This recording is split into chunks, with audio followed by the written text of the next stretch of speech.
Hope my dick don't fall out while I'm recording. What's up, y'all, and welcome back to another episode of Dragon Ball Z. If you're new, welcome to the channel. If you're a regular, you already know I freestyle all my shit, so hopefully I won't mess this up. This is not written. I should have it written, but you know, oh well, I like to freestyle. Today I want to talk about the 64, why it was so good, and shit like that. Before I get started, let's talk about the 64. This is a beautiful Pikachu 64. It's a little bit dusty, and I'm wasting time because I don't know where to start. This is the original 64 controller. I used to like it, but going back and replaying these games and shit like that, I hate this controller. I hate it with a passion. But they came out recently with the new version with the shorter toggle switch. So the shorter toggle switch makes it a lot better and easier to play some of these games. Until this one came out, my favorite was this one. To me, it was a lot easier to control and play a lot of the games, going back playing them years later. The other controller, which I can't happen to find, is another version of the Super Pad, I think. I used to like playing on that. Again, going back now as an adult and playing with that controller, total shit.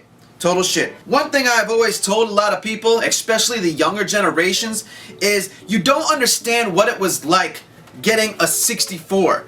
Ever since the 64, I've been looking for something as fascinating as it. And the younger kids, they just don't get it. The reason why 64 was so great is because it was the first time transitioning over to polygons. You know what I'm saying? Because you gotta realize, we were playing regular Nintendo, we were playing Super Nintendo, and then 64 came out. You know what I'm saying? It came out and it was just insane. It was mind-blowing. You know what I'm saying? There will never be nothing like that again. Except for maybe virtual reality, but you know, PSVR is kind of like that a little bit, but I personally don't feel like it's the same, you know, amazement as the first time playing 64. On the 64, of course, we have Super Mario Bros. 64, one of the best Mario games I've ever played. But again, going back and playing it as an adult, I can't do it. I mean, I can do it, I can go back and play it, but getting all 120 stars is like, fuck that shit. You know what I'm saying? I just get as many as I need to beat the game, and then I dip out. Next, Turok 2.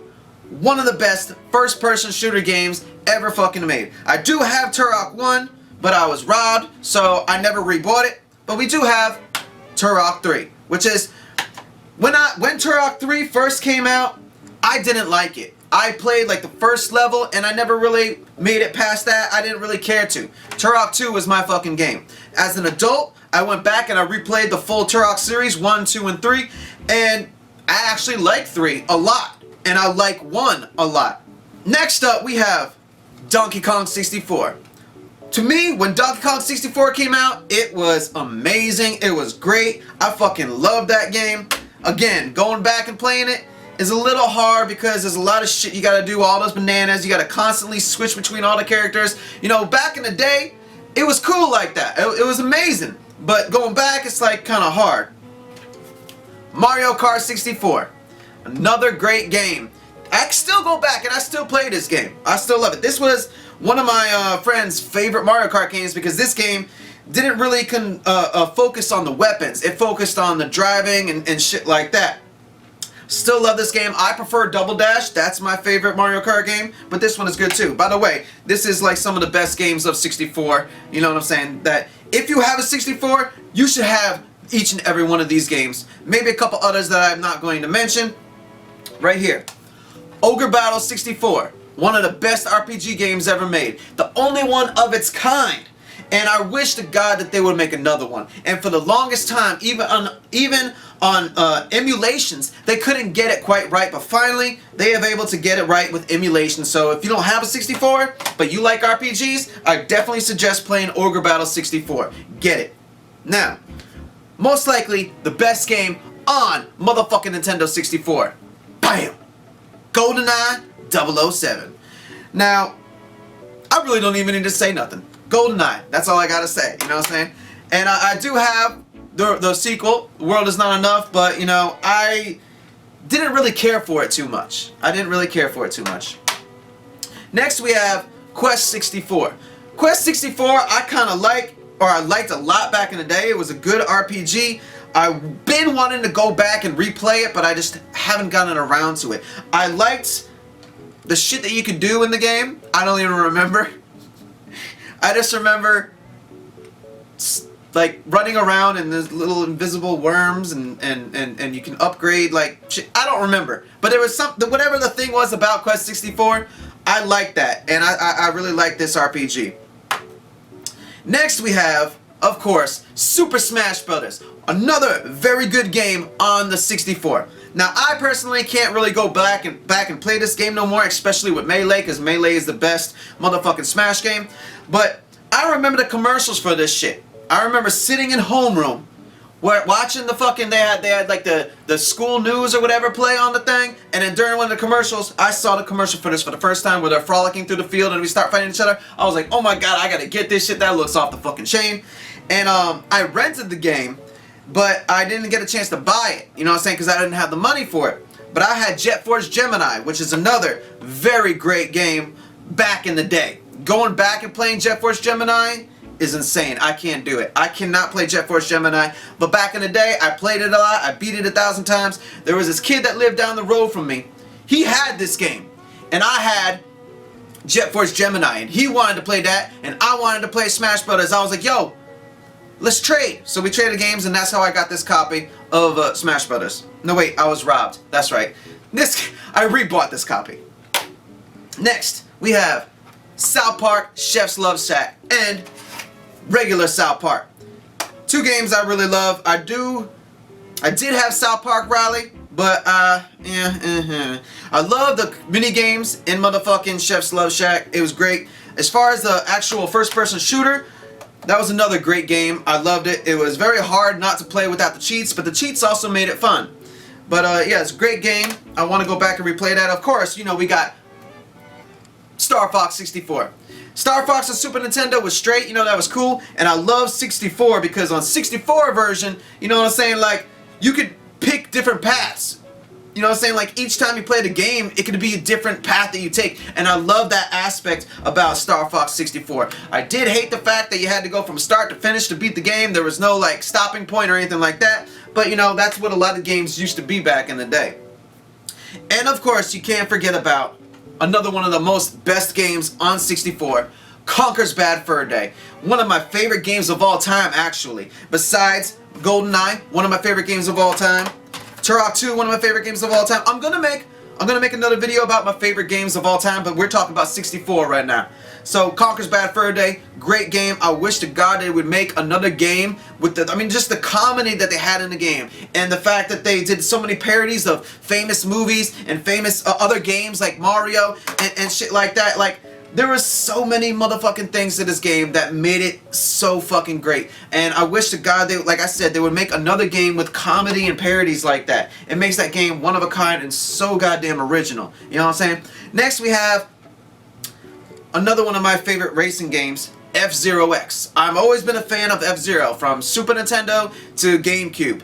You know, I love F-Zero. F-Zero X, man, I used to play that shit a lot, you know what I'm saying? And you can't forget about honorary mentions, you know what I'm saying, Shadow Man. I actually never beat this game. I've been wanting to go back and replay it to beat it, but don't have time. And of course, Rainbow Six, Tom Clancy, you know what I'm saying? Like, oh shit, hold up. Shout out to Amy, shout out to Abrilla, shout out to my peoples, you know what I'm saying? I told them the video that I was making, and I totally forgot about Perfect Dark. So let me talk about Perfect Dark real quick. My friend had the game. He told me it was an amazing fucking game, and he told me I had to play it, but I never got a chance to play Perfect Dark. Now, people that tell me as an adult, you know what I'm saying, it was a great game. You know, it was the sequel to actually GoldenEye. It's actually the sequel unofficial. You know what I'm saying? And I've been wanting to go play it, but I am saving it because, for reasons I'm not going to mention, I am saving that game to play at a later date, and I'm very anxious to play that. Also, cannot forget about Pokemon Stadium. When Pokemon Stadium came out, that was an amazing game too, because you could stick your thing in the slot, you know what I'm saying? You know what I'm saying? And you could upload your fucking Pokemon onto the game, you know, and battle in fucking 3D. You know what I'm saying? That was really fucking cool. Pokemon Snap, it was okay for like, 5 minutes, but after 5 minutes of playing the game, I was like, okay, I'm fucking done with this shit. Hey You Pikachu. It was a very interesting motherfucking concept, with the microphone. I still got it somewhere. Well, this is the Hey You Pikachu 64. You know what I'm saying? It came with it. I got the box, you know what I'm saying? The original manual and everything, except the fucking game. Like I said, the actual game got fucking stole, but I still have the microphones. You know what I'm saying? Thank God they didn't get this when they wait, did they? Wait. No, I had this one. I had this one locked up. You know what I'm saying? They took because I had a regular 64 and then I had this one. To keep this one in mint condition, I didn't use it. I kept it, locked up. You know what I'm saying? And I guess they didn't know I had it. They just took my regular 64, which is what I always played on. Fun fact about 64. Fun fact about Nintendo systems, period. Minus the newer ones. Very fucking durable. Very durable, and that's one reason why I love motherfucking Nintendo systems, because they're so durable. The games are durable. I like cartridges because they don't scratch. You know what I'm saying? And like I said, the systems are very durable. They did a test with the GameCube, regular Xbox, and PlayStation 2. They did the drop test, where they dropped them all from like 12 or 15 feet high up in the air onto concrete. The GameCube is the only one that still cut on. Now, as far as the 64 goes, a fun fact I was about to tell you, I had two of them actually, two of the regular ones, and then I had this one. One of the regular ones I got pissed off, right? I got pissed off, and I picked up my 64 and I swung that bitch on the motherfucking ground, and it was fucked up. Well, I mean, like this whole side right here was all like broken off and caved in and shit like that, and like it was like separated and shit like that, but it still played. It still played and it worked completely fine. You know what I'm saying? Even though I smashed it on the fucking ground as hard as I fucking could. You know what I'm saying? But anyways, I know there's some other games that I'm probably forgetting about. I never got a chance to play every single 64 game ever made. There are a couple that I know that I'm not mentioning that are, honorary mentions, but it is what it is. These are my personal favorites that I've mentioned in this video. Like I said, I believe the 64 was such a great system because it was one of a kind. You know what I'm saying? Not just the shitty controllers, but the games that they had, and the fact that it came out. Oh, and I can't forget about one of the other most best games of all time, Ocarina of Time, The Legend of Zelda. I don't have it here because, like I said, I was robbed, but instead of rebuying it on 64, I bought it on GameCube as Master Quest because I prefer playing Master Quest. And I don't have Majora's Mask here either, even though I didn't really care for Majora's Mask that much. I have it on the Zelda collectible game on GameCube also. I just rather play it on GameCube than on 64. This is my first game review, so let me know in the comment section how I did, what I could do to improve on the next one, because we got a lot more shit to cover. We got Super Nintendo, we got about to say 64, we already got 64. I gotta stop freestyling this shit. It don't matter. You know what I'm saying? Holla back at your boy. You gotta remember, as always, it's peace, love, power to the people, and holla back at your boy.